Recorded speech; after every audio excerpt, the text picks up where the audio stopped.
primeira realmente é dominar, entender e dominar o sono infantil e suas propriedades, suas particularidades. Incrível que pareça, é bem mais fácil analisar o sono de outro bebê do seu mesmo. Por quê? Porque quando é o teu, tá no meio desse furacão, é mais difícil de enxergar. É muito mais fácil ter aquele olhar de fora. Dominar o sono em todas as faixas etárias.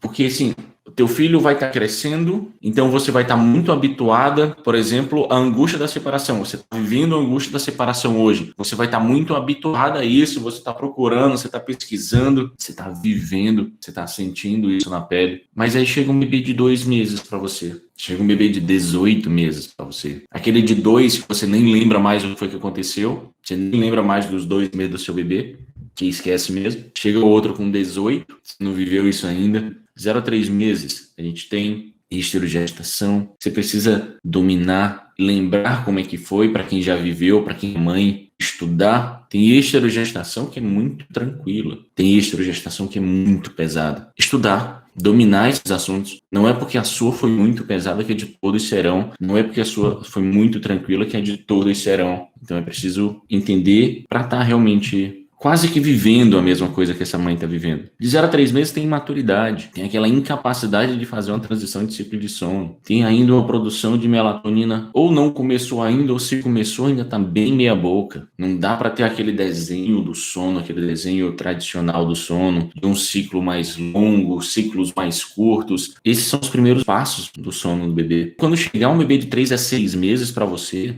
esse vai ser o momento mais fácil, digamos assim. Quando chega um bebê de 3 a 6 meses, você sorri, porque essa provavelmente vai ser a idade que vai te dar mais resultados. Se você observar, isso eu sei por causa dos meus depoimentos, eu tenho catalogado. A maioria dos meus depoimentos é de bebês de 3 a 6 meses. A maioria é de bebê de 3 a 6 meses, porque o bebê saiu daquela extrema imaturidade, o bebê saiu daquela extrema incapacidade de fazer transição de ciclo de sono. Agora ele consegue, alguns mais, outros menos, é claro, mas já não é mais aquela extrema imaturidade dos primeiros meses. Falando, ele não tem associação ainda, cara. Se tem, é muito pouquinho, se tem, é muito fácil de desfazer e provavelmente vai ser desfeita sozinho, sem precisar de alguma técnica de desassociação. Então, 4 a 6 meses é o melhor momento que tem e, por incrível que pareça, é o momento que mais te procura. Pelo menos para mim foi assim, para as terapeutas já formadas, está sendo assim também. É a idade que mais procuram. Se a gente seguir, introdução alimentar é uma grande mudança na rotina alimentar desse bebê. É um período difícil. Alguns, porque a própria mudança na rotina alimentar já causa despertares.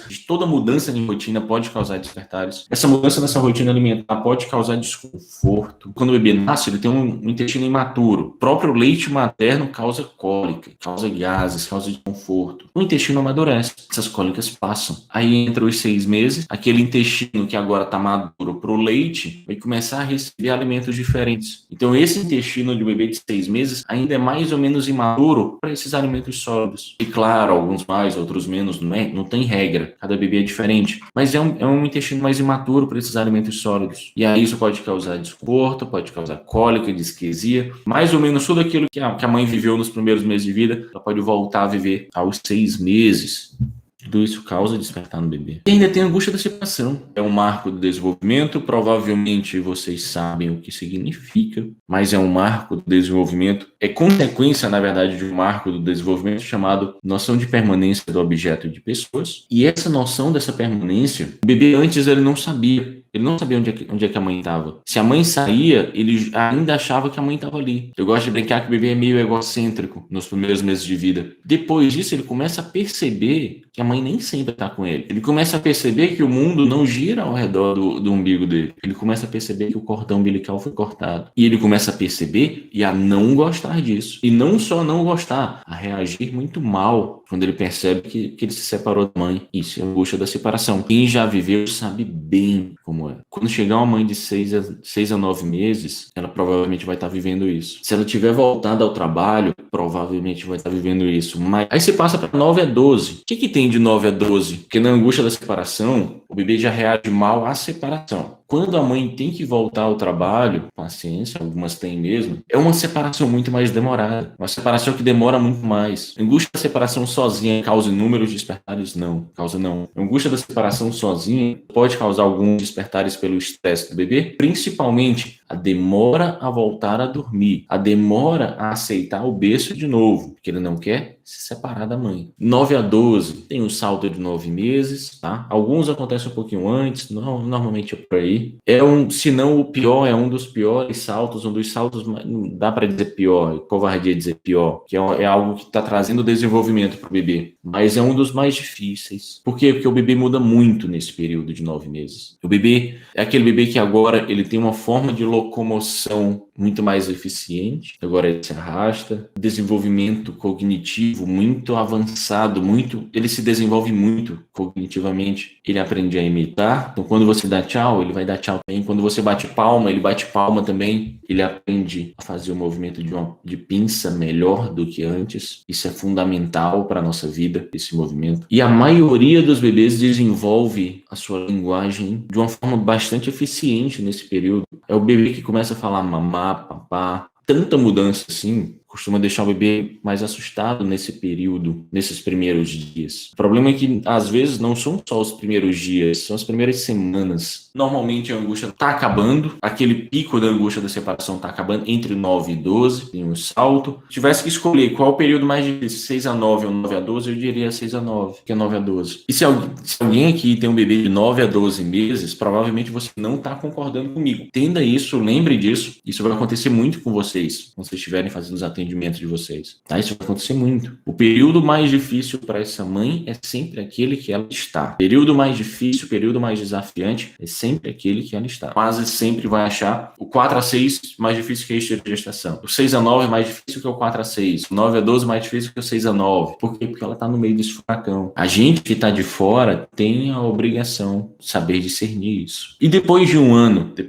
você tem um grande desafio chamado gasto de energia. Outro grande desafio chamado associação. O bebê com menos de 6 meses dificilmente precisa de uma desassociação. O bebê de 6 a 12 talvez precise. O bebê com mais de 12 meses provavelmente precisa. Então vocês vão ter que saber. Por exemplo, eu nunca fiz cama compartilhada, mas a Stephanie faz. Então se a Stephanie chega até mim, mesmo eu nunca tendo vivenciado isso, mesmo eu nunca tendo vivenciado esse processo de transição da cama compartilhada para o berço, seja o berço no quarto compartilhado, seja o berço do próprio bebê, se ela chega para mim com esse desejo, eu quero desfazer, eu vou precisar saber desfazer. Então, por isso que é preciso tomar cuidado com as suas vivências. Não é porque a Gabriela estuda, fez cama compartilhada, faz cama compartilhada, gosta de cama compartilhada, ela chegou bem na hora, gosta da cama compartilhada, ela vai atender a Stephanie, quer desfazer a cama compartilhada, não é por causa disso que ela vai dizer assim para a Stephanie, não, a gente não vai desfazer. Ora, não desfaz não, toma cuidado. Ela pode até tentar orientar, mas se a Stephanie demonstra o desejo de desfazer, ela vai precisar saber como fazer, apesar de não concordar. Precisa tomar cuidado o que você leva, o que você fez, as suas experiências pessoais.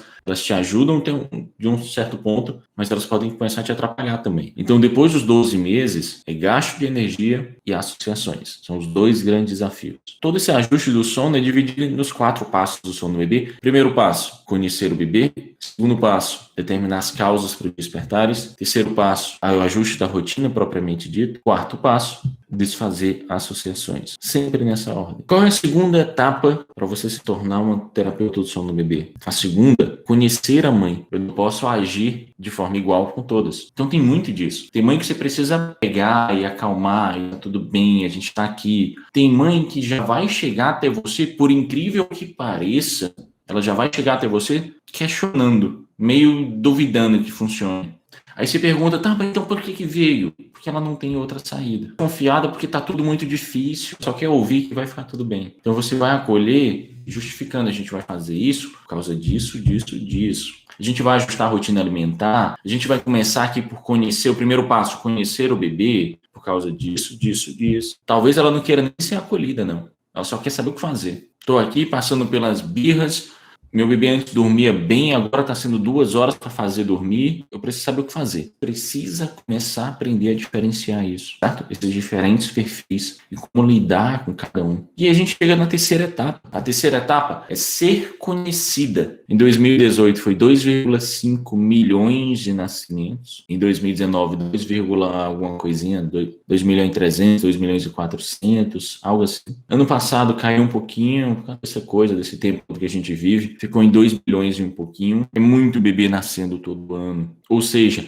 é muita mãe passando pela privação de sono todo ano. Então tem muita gente precisando de ajuda. Tem muito bebê precisando dormir. Tem muita mãe ainda colocando o bebê para dormir no claro, que aprendeu errado. De uma certa forma, essas pessoas facilitam o teu trabalho. De uma certa forma, essas pessoas te ajudam. O que é senso comum? As pessoas falaram, não, dorme no claro. Não tira muita soneca de dia para poder dormir melhor à noite. E aí, quem entende de sono já entendeu que é completamente o contrário. Está completamente errado. Mas isso só atrapalha o sono do bebê, isso só aumenta a privação de sono, mesmo quando essas super dicas acabarem, e um dia elas vão acabar, ainda assim vai ter muito bebê. Mais de 2 milhões de bebês todo ano. A questão é muita gente, mas como fazer com que elas me conheçam? E a primeira etapa para isso é você ter uma audiência, você ter realmente essas pessoas que querem te ouvir, que querem te ver. Como que você vai fazer isso? Você tem que ter algo que seja atrativo, algo que atraia o público certo. Qual a melhor forma de fazer isso? Produzindo conteúdo. Que tipo de conteúdo que você tem que fazer? Exatamente o que você assiste. Ou pelo menos 99% de vocês. Qual conteúdo produzir? Exatamente o mesmo tipo de conteúdo que você assiste. Não igual, é claro que não, tem que ser diferente.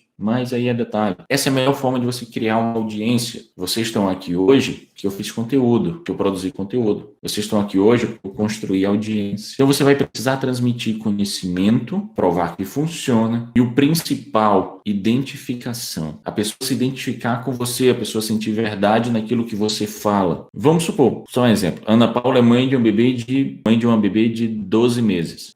A Gabi tem 12 meses. Ela vai começar a falar sobre esses sono perto dos 12 meses. Nesse primeiro momento, mães que estão vivendo a mesma situação que a Ana Paula vão se identificar muito mais do que elas, do que aquela mãe que acabou de ter um bebê. Nesse primeiro momento. Vamos supor que a Ana Paula é mãe de gêmeos. E ela começa a falar de gêmeos, as mães de gêmeos vão se identificar muito mais com ela. Depois vocês vão aprendendo a criar identificação daquelas pessoas que não se parecem tanto com você.